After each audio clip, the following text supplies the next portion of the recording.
An oyster catcher on the beach. Now, I'm sure we're all as Harrops, very good with our birds, but just in case, we've got our oyster catcher. Does everyone know what an oyster catcher is? Yeah, very nice. Oh, that's a good one. Dad seemed to find. I can't remember what we're doing now. We're sitting in. We used to go to a chalet site in Wales, up in the hill, and Dad found a one-legged oyster catcher on the beach. And like he literally found, and obviously to pick up one of these, it must have been pretty ill, pretty unwell. So Dad thought this was great. Come back, show the kids, show them all. So he picked up this oyster catcher, put it in his bag, and he came back and he brought it to show us the one-legged oyster catcher. Do you remember that?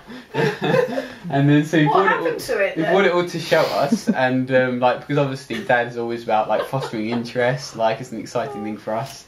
So then and obviously because it was obviously a bit ill and a bit unwell, Dad thought he'd take the humane way of obviously he's got to dispose of the oyster catcher. So he took it behind the chalet, and this bit's not well. He basically wrung its neck to knock out this to finish off this bird. Dad had done a good job, humanely killed, put it in a pile of leaves, and then the next morning we were out in the morning. We went, I don't know what we did, bird watching something in the morning. It came back, and then this one-legged oyster catcher apparently hadn't died. It was hopping up the road. I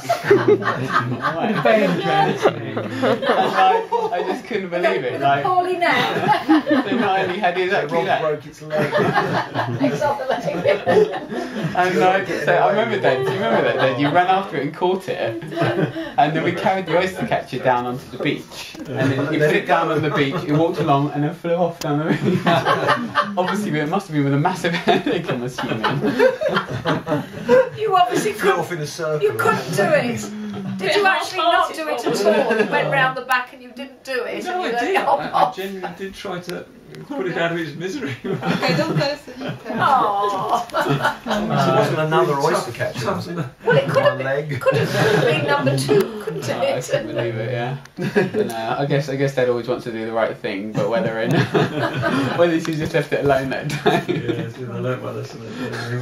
Do that when it's intervention. And especially on holiday, obviously Dad working long hours at the shop, he gets quite stressed. We always just joke about the year-round cold. Always stressed, always under pressure, always had a cold all year round. So when on holiday, he used to gradually regress, and as he got more and more relaxed over the stage of 2 weeks, by the end of it, he'd be pretty much trying anything.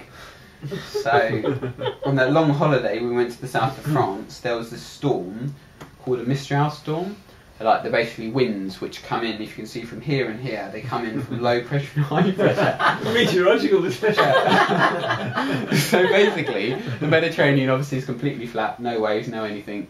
This freak storm, I'm not sure how often it happens, but basically these absolutely huge waves on the beach. Absolutely massive waves crashing onto the beach. So obviously this is our first time to the Mediterranean, we couldn't miss this. We went out on all our rubber rings. Oh, rubber rings! Oh my god. Dad went out onto a giant orange rubber ring. I think I was on a green inflatable dinosaur.